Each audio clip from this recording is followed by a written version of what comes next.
Hello there, and a very warm welcome to you. So, go on, pour yourself a glass of something nice, perhaps a crisp fendant wine from the Valais region, if you're feeling adventurous. Settle into your favorite chair and maybe gently persuade the cat that your lap is off limits for the next hour, because you are not going to want to miss a single second of this. We're about to embark on a journey that peels back the pristine picture postcard wrapper of a nation known for its perfection. We're going beyond the cliches. We are about to dive headfirst with a rather fabulous splash into a country that is as complex as it is beautiful. Yes, we're diving into the land of mountains, but not just any mountains. We're talking about the formidable, soul-stirring Alps, peaks that have challenged adventurers for centuries and have shaped the very character of the Swiss people, serving as both a breathtaking backdrop and an impenetrable fortress. And, oh, the magnificent chocolate. Not just a sweet treat, but a national art form. A creamy, decadent obsession perfected over generations, from the first milk chocolate bar to the artisanal creations that melt in your mouth. It's a story of innovation, craftsmanship, and pure, unadulterated pleasure. Yes, we're talking about Switzerland, but our journey today is a little different. We're taking the uncensored route. We're venturing past the tourist trails and the polished facades to uncover the Switzerland you know. The one that's far more fascinating, contradictory, and utterly surprising than you ever imagined. This is LifeInFactsDocumentary, where we believe the most compelling stories are found in the details, the juicy, verified facts that travel guides and glossy brochures conveniently leave out. We're here to answer the questions you didn't even know you had. For instance, did you know that in Switzerland, it's illegal to own just one guinea pig because they get lonely? Or that the nation's beloved cows are so protected that some cantons have laws granting them legal representation? We'll unpack the deep-seated respect for social creatures, both big and small. And what about the country's legendary preparedness? We'll take you inside the concept of the National Redoubt, a sprawling network of secret bunkers and hidden fortifications designed to house the entire population in the event of a catastrophe. A secret country, hidden in plain sight, right beneath the mountains. We'll also check into prisons that could be mistaken for minimalist boutique hotels, and explore a justice system focused so intensely on rehabilitation that it challenges everything you thought you knew about crime and punishment. We'll examine the legendary punctuality, where a train arriving 2 minutes late can be cause for a national conversation. We'll explore how a nation with 4 official languages manages to coexist in relative harmony. The answer lies in a unique political system of direct democracy, where citizens can challenge any law and shape their country's destiny from the ground up. From its armed neutrality to its revolutionary scientific breakthroughs, Switzerland is a nation of paradoxes. It's a country that fiercely guards its traditions while relentlessly pursuing innovation. It's quiet, yet powerful. Reserved, yet revolutionary. This is the uncensored, unexpected, and utterly unbelievable guide to Switzerland. So, are you ready? Let's get this show on the road. In Switzerland, trains run like clockwork. SBB measures success in seconds, not minutes. About 90% arrive within 3 minutes of schedule. 1 minute late can cascade. An efficiency ballet the Swiss won't tolerate. Station clocks pause briefly to sync nationwide, then jump forward together. It's infrastructure, obsessive maintenance, and public respect for the system. If it says 1403, those doors hiss shut at 1403, with or without you.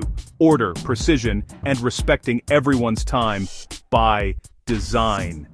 In Switzerland, set your watch by the trains, not the other way around. Efficient enough to be, dare I say, a little bit sexy. Switzerland has 4 national languages, and they make it work. A linguistic patchwork: German, French, Italian, and Romansh. About 62% speak Swiss German, dialects so distinct even Germans want subtitles. Head west and it's French. Romandy feels Parisian, with punctual trams.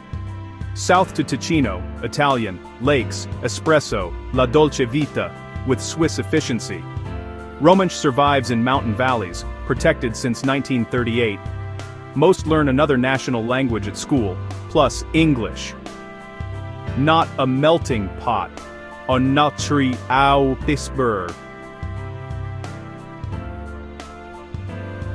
Mosaic. Each piece keeps its color and shape. Diplomacy and respect turn diversity into daily life. Simply marvelous. The Swiss Army knife wasn't just for soldiers, but its story absolutely begins with them. In the late 1880s, the Swiss Army adopted a new standard-issue rifle, the Schmidt-Reuben. A marvel of engineering, but it had a quirk. It required a screwdriver for disassembly and routine maintenance. Initially, Switzerland didn't have the industrial capacity to mass-produce a tool to their standards. So, in a move that must have stung national pride, the first contract for these multi-purpose knives went to a manufacturer in Solingen, Germany. This couldn't stand. A Swiss cutler named Karl Elsener, founder of the company that would become Victorinox, took it upon himself to bring production home. He formed the Association of Swiss Master Cutlers, and by 1891, he had wrested the contract back onto Swiss soil. But Elsener wasn't satisfied with just making the standard soldier's knife. He had a bigger vision. He wanted to create something more elegant, more versatile. He called it the officer's and sports knife. He developed a revolutionary spring mechanism that allowed him to pack more tools into the same frame without making it bulky. This is where he added a second, smaller blade, and, crucially, the corkscrew. Because while a soldier needs to open a can of rations, an officer might need to open a bottle of wine.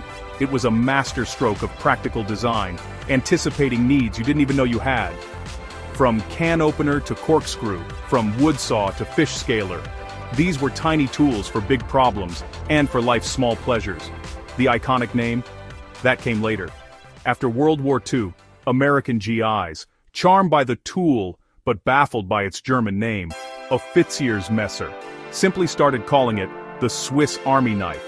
The name stuck, and a global icon was born. Its reputation for reliability is legendary. It's been to the summit of Mount Everest and into the depths of the Amazon rainforest. NASA astronauts have carried it on missions since the Gemini program, considering its standard equipment, and the stories of its heroism are endless. It's been used to perform emergency tracheotomies, cut seatbelts to free crash victims, and even famously to fix a broken-down engine on a remote desert road. And yes, it has saved at least one wedding day by snipping a stray thread on a wedding dress moments before the ceremony. From a tool designed with meticulous foresight to a law designed with the same protective spirit, we turn to the Swiss approach to naming a child. In Switzerland, you can't name a child anything you want. This isn't about limiting creativity. It's about a deeply ingrained sense of responsibility. The rules are overseen by local civil registry offices and are guided by one core principle: protecting the child's well-being. This means no names that are offensive, absurd, or likely to cause the child ridicule. There are a few key guidelines. You can't name your child after a brand, so Chanel or Mercedes are out. The name must also be clearly recognizable as a name, not an object or a place. And crucially, it must be gender recognizable. If a name is ambiguous, like Alex or Chris, parents are often required to add a second, traditionally gender-specific name to clarify. It's all about avoiding confusion and potential hardship for the child down the line, and the registrars take this duty seriously. If they have doubts, they can reject the name, leaving parents to appeal the decision in court. Over the years, Swiss courts have had the final say on some interesting choices. They've rejected single-letter names like J, arguing it's incomplete. They've said no to Pfefferminze, that's peppermint. And famously, they rejected dandelion. The reasoning is consistent. A child's name is part of their identity, not a punchline or a parent's flight of fancy. The ultimate aim is to protect children from a lifetime of teasing or explaining their name. It might seem stern, but at its heart, it's an act of kindness. In a world of increasingly unique and sometimes bizarre celebrity baby names, Switzerland's approach feels like an anchor of common sense. You could almost call it a national service, saving the world from another XAA-12, one sensible baby name at a time. It's a quiet, unassuming form of national character, much like the little red knife that started it all. Practical, thoughtful, and built to last. Bravo, Switzerland. Bravo. Chocolate isn't just a treat, it's a national passion. Per capita, the Swiss lead the world, about 10 to 12 kilos a year. They practically invented milk chocolate in 1875. Conching made it impossibly smooth. Strict laws guard Swiss chocolate like a quality fortress. Switzerland is one of the safest countries on earth. Homicide rates are microscopic. High living standards, social trust, and responsible culture keep crime low. Despite widespread militia firearms, strict rules make gun crime rare. Children walk to school, late-night strolls feel normal. It's the national feeling of feet-up calm, with a side of chocolate. Safety Swiss style. Beneath the Alps lies a nationwide bunker system, a subterranean world born from Cold War anxiety. While other nations stockpiled weapons, Switzerland was busy digging, turning a national doctrine of survival into law and concrete. And when they say every resident has shelter space, they mean it. Switzerland is the only country with enough nuclear fallout shelters for its entire population. In fact, with over 370,000 bunkers, there's room for 114% of its people, a staggering feat of engineering. This was enshrined in federal law in 1963. The mandate was simple: every new residential building had to include a fully equipped atomic shelter. It became as standard as plumbing, a hidden feature in nearly every home. These aren't just concrete boxes. The largest are self-contained complexes, command centers, emergency hospitals, and massive ventilation systems with filters to scrub the air of nuclear, biological, and chemical agents designed to sustain the population for months. This obsession with security extended to the military. Entire mountains were hollowed out to create secret air bases where fighter jets could disappear into the rock. With the Cold War's thaw, these incredible structures are being repurposed. A former command bunker is now a luxury hotel. Another is a high-security data vault. This instinct for protection, for creating impregnable vaults, isn't just buried in their mountains. It's the very foundation of another more famous Swiss industry. In some Swiss towns, there are more banks than dentists. It's a cliché, but in places like Zurich or Zug, it's literally true. So why did this small, landlocked nation become the world's private banker? The answer is a unique combination of discretion and stability. The famous Swiss banking secrecy was codified in 1934, making it a criminal offense to reveal a client's identity. Backed by centuries of political neutrality, it became the cornerstone of a global industry. Today, Swiss banks are custodians of an almost unimaginable amount of wealth. They manage an estimated 25% of all cross-border assets globally, totaling well over $7 trillion, offering sophisticated wealth preservation for clients around the world. And yet, for an industry of such colossal scale, it operates with a characteristic Swiss understatement.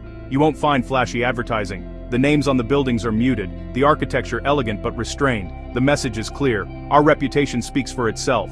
So yes, if you have a toothache in downtown Zurich, you might genuinely walk past several multi-trillion-dollar institutions before finding a dentist. It's a funny illustration of a national priority. Safeguarding assets is serious business. In a turbulent world, what Switzerland truly exports is financial peace of mind. The promise that your assets will be safe, managed prudently, and preserved for the next generation. The modern-day equivalent of their mountain fortresses. And, make no mistake, this is an industry as integral to the Swiss identity as their chocolate or their watches. All three are built on the same principles: precision, quality, and unwavering reliability. The Swiss-made label promises excellence. Cows have legal rights, and yes, spa-like brushes. Law demands outdoor access and exercise. Happy cow, better milk. They even holiday to high pastures and floral finery. Herd animals need friends. Isolation is a no-go. The Alps cover over 60% of the country. Mountains dictate railways, villages, farming, and life. Danger fosters caution and preparedness. They tunnel through, ride over, then ski down with style. Glaciers feed water and power. Tourism completes the loop. Paradise for the outdoors. And d'actin sale. They wouldn't have it any other way. Most people cluster on the plateau, living in the mountain's grand shadow. In 2017, Bergen cheekily banned tourist photos. Reason? To protect global happiness from FOMO, a PR wink. A symbolic fine went to charity. The story went worldwide. Reverse psychology worked. The ban quietly lifted. In Switzerland planned to defend the Alps. With deception. They built fake border posts to mislead invaders. Bunkers disguised as chalets. Artillery hidden in barns. Bridges were ready to blow, funneling enemies into kill zones. It was military misdirection on a national stage. Fight smarter, not louder. Neutral, yes, but never naive. The world's slowest express train is a masterpiece of taking your time. 8 glorious hours, averaging about 36 km/h. The Landwasser Viaduct is a proper wow moment. This isn't commuting, it's luxury slow travel. Zurich is routinely ranked among the world's most livable cities. Stability, safety, healthcare, education. and immaculate transit. Morning deal in a glass tower. Afternoon swim in drinking clear water. Culture and charm meet spotless efficiency. Work-play balance, nature-city blend. Recipe for quality of life. We're all a little jealous. The Swiss are the world's biggest cheese consumers, about 23 kilos a year. Gruyere for fondue, Holy Emmental, fragrant Appenzeller, superstars. From raclette theater to communal fondue, cultural cornerstone. Cheese at celebrations, gatherings, even plain Tuesdays. You can swim in Bern's Aare River, right in the capital. Locals stash clothes in waterproof bags and drift by Parliament. Designated spots, lifeguards, and respect for the current. It's more than a swim. It's summer in the city. Glacial origins keep it clean and brisk, even in August. Utterly magical. They have the highest minimum wage in the world, in certain cantons. Geneva's floor is about 24 francs per hour, voted in by direct democracy to ensure dignity amid high costs. The catch: Switzerland is expensive, that wage balances the bill. Critics feared collapse. Instead, people got paid decently. Switzerland has more luxury watches than you can imagine. Calvin-era jewelry bands nudged artisans into precision timepieces. Today, the big names dominate global luxury wrists. Swiss-made commands Stron Auer Weintur. Suede commands billions in exports. Quantan, a quiet empire. A punctual form of world domination. Very, very Swiss. Even the prisons look like boutique hotels. Design emphasizes light, dignity, and rehabilitation. Skills, responsibilities, and therapy reduce reoffending. Treat people like humans, they return as neighbors. Traveling Switzerland on a budget is tricky, but doable. Hostel dorms, supermarket picnics, and a bus or two stretch francs. The Swiss travel pass looks pricey, but it's a golden ticket. Many stays include free local transport. Use it. Eat from supermarkets, drink tap water. It's alpine, pure. Nature's free and everywhere. Follow the yellow signs to priceless views. The real price of living in paradise? High everyday expenses, coffee stings, groceries double, insurance mandatory. You pay for comfort and for the address. But salaries are high. A balanced ecosystem. You're buying safety, efficiency, and a country that runs like magic. Well, there you have it. Switzerland is full of shocking, delightful contradictions. Subscribe to LifeInFactsDocumentary. It costs nothing and warms our hearts. More secrets, more quirks, more than you expected. Stau Duringenbang, Sabayan Fan Rabag. Until next time. Auf Wiedersehen, au revoir, arrivederci, au revoir. Thank you for watching Life in Facts documentary.